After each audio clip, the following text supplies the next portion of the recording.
Welcome viewers, I am Mamta, PGT Psychology. Continuing chapter 1 of class 12th, today we will be covering the topic of culture and intelligence. We will also be covering the content of emotional intelligence, special abilities and creativity and intelligence. Let's start with culture. Now let me ask you the question, what is culture? Culture basically talks about any values that are specific to a particular societal setup. Food, clothes, belief system. A particular culture might believe in ghosts, the other culture may not believe in it. So every culture has a very specific upbringing for different people, and therefore it grooms people according to its own rituals, values, ideologies. So definitely culture influences every psychological variable, every psychological component that we are going to study.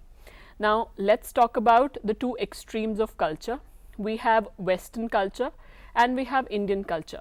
Now of course nowadays Indians are becoming westernized and the other way around is also happening, but the typical, when we study the typical Indian culture and the typical Western culture, we have the two extremes. Now let's understand what are they all about and how they influence intelligence development. Now Western culture is also having a concept which is known as technological intelligence. Technological, as the name suggests, talks about cognitive skills, talks about mind, talks about brain power, talks about automaticity.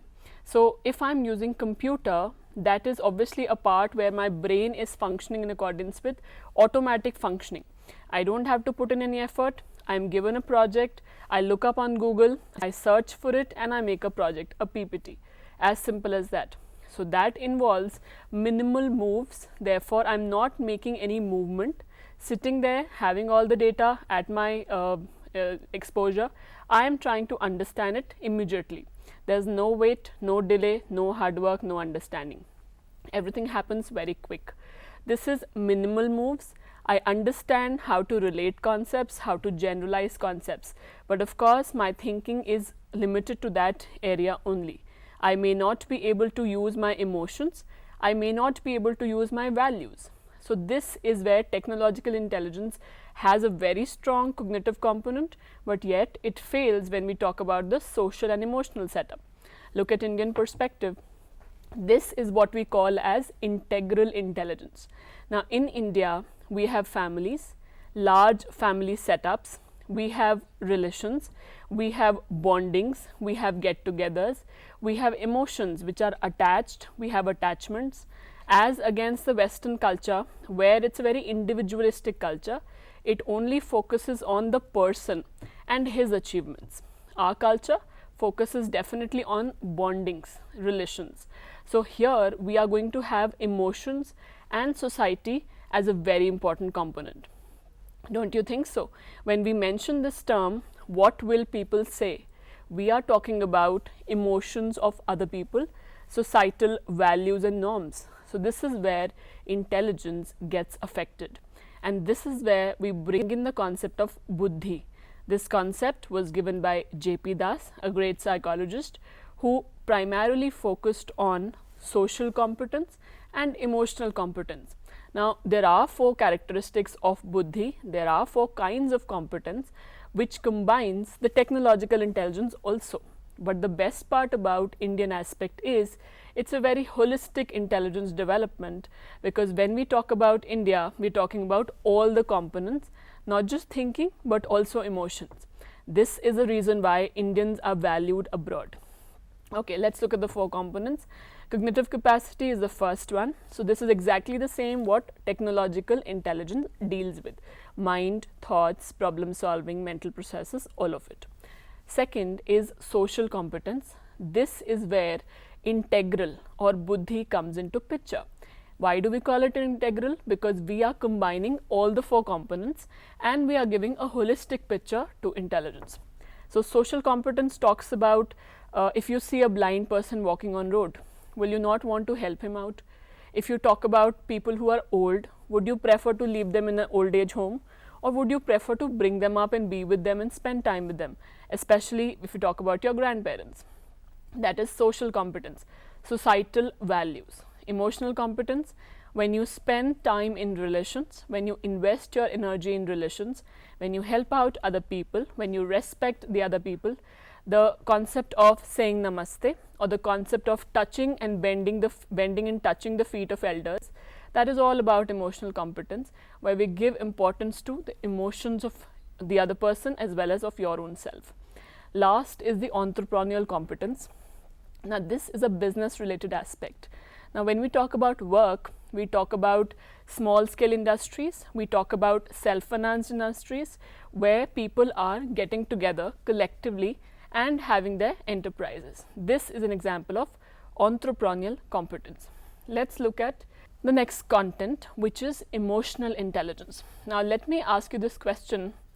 A person who is successful in life, is that person also having a very good family setup? Is that person also personally successful?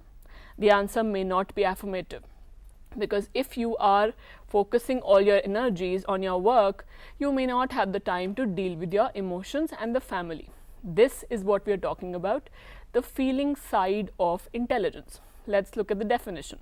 Emotional intelligence is a set of skills that underlie accurate appraisal, expression and regulation of emotions. Now appraisal means I am trying to understand and judge what I am feeling. Similarly, I try to understand what the other person is going through. Expression, if I'm feeling sad, I have complete right to express what is making me feel sad and how can I deal with that sadness. If I'm aware of it, definitely I am able to express it also. Regulation of emotions, I can manage, I can monitor and I can control the emotions. Now Daniel Goleman has done wonderful research on this aspect of intelligence and has given 10 different kinds of skills which comprise of under the category of emotional intelligence. Now let's look at the major definition of intelligence, given this feeling side of intelligence rather, given by Salovey and Mayer. Now these two people said the ability to monitor one's own and others' emotions, to discriminate amongst them and to use this information to guide one's own thinking and actions. This again refers to the same concept, that I am able to become aware of what am I feeling about myself, about others, check it, express it, monitor it, regulate it, change it, control it, and definitely it's going to guide my thinking. Now let me tell you one thing here. If you are undergoing a certain issue, a problem that you're facing in your life, are you able to think objectively about that issue? Are your emotions not interfering? Are you not overgeneralizing or hyperreacting? It does happen, and that is where your studies get affected. Now this is one aspect, that if you are able to understand what you're going through, you can manage it, it will not affect your occupational or academic area.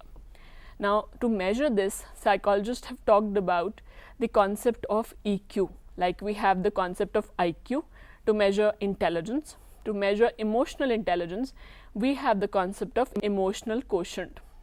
Now here, one more concept which we need to understand is, you need to be in the present situation, here and now. If I am right now speaking and I am thinking about something else that happened in the past, I will fumble, I will get confused. So this is where, if you are living in the present moment, not carrying the past baggage, letting it go, you move on easily, you let go easily, you accept things easily, and you live in the present moment. This is a very strong feature of emotional intelligence. Of course, we've talked about sensitivity as a concept, that is also a part of emotional intelligence. Let's move on to the next topic, which is special abilities. Now we have talked about intelligence as a general ability required for all kinds of tasks. Here we're talking about aptitude as a special ability which is specifically primary to any exceptional task that you do. For instance, a child having a very good observation with regard to mechanical skills, he can correct and improve all the tools with the use of all the tools, any electrical problem that comes in. So he has a certain ability which is innate. There is no change in his ability. The only thing is, if he is given the training, he can polish that skill because the base is already there. That is where we say aptitude is inborn, it is innate ability which is specific or specialized, which can be polished by that skill can be polished with training. Now, if I talk about interest, like most of you have taken up subjects, if it is by your own choice and you are able to do them, like some of you might have faced problems in maths or science, the others might have faced problems in SST or in any other subject which is the language. So here that is your aptitude. If I am trying to do a particular subject, but I am still not able to do it, I am putting in the hard work, I am trying to understand through the use of different resources, I am still not able to do it. So that is where I feel I am not equipped or specialized. No matter how much hard you try, you cannot do it. For instance, a child doesn't have musical aptitude. He doesn't have the aptitude for music, but you keep on trying to polish his skill. What will happen? He will not be able to do it. So when Sachin Tendulkar cannot become Lata Mangeshkar because he has an aptitude in a particular area and not in the other. We talk about two kinds of aptitude tests here. We have multiple aptitude test, which we also call as generalized, and the other is independent, which we also call as specialized. Now, a lot of aptitude tests are basically done to assess whether you will be good in that area or not, because if you're not going to do well in that area, you will get frustrated, you will not be enjoying that process. So any kind of entrance test for any course also tells you the same thing, whether your capability is there or not. If your capability is limited in that area and you keep working, you cannot be good in that area no matter how hard you try. Somebody not having the aptitude for mathematics may be having the aptitude for SST. So better to take up humanities and not to take up science or commerce because that's maths based. Okay, let's look at interest. Now, interest basically means when we talk about what I like, if the two match, aptitude and interest, career can be the best option. Let's look at the last topic. Now, this topic is very much there in the textbook, but it has been deleted from the syllabus. We'll quickly try and cover it. Now, Terman in his research in 1920 found that persons with high IQ were not necessarily creative. Now, there is no guarantee here that if you have high IQ, you will be very creative. Let me give you an example here. A girl is able to have new ideas, is able to create new things, but she is not able to mug up, she is not able to remember the course content, but she can definitely have new ideas. So this is where she has creativity, but she has average intelligence. Now, people with average intelligence can definitely have high creativity, but people with high intelligence may not have a high creativity. So up to a certain level, the two are positively correlated, but there's no guarantee that after that level they will be correlated. Last point here is creativity and intelligence tests have a major difference, that creativity tests are very much open-ended. They give you a scope to express yourself the best possible manner. If I ask you a question, what will happen if the world has everybody as 6 feet tall? Your answer will be open-ended. Everybody will give different answers. Whereas intelligence has a fixed answer, like an MCQ or a factual data. Who was the first Prime Minister of India? You don't have to use any creativity here. So that is where we talk about divergent and convergent thinking. Divergent thinking is when your thinking is creative. Convergent is when your thinking boils down to one answer.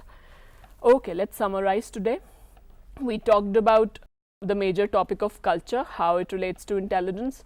We talked about abilities which are specific in nature, aptitude and interest.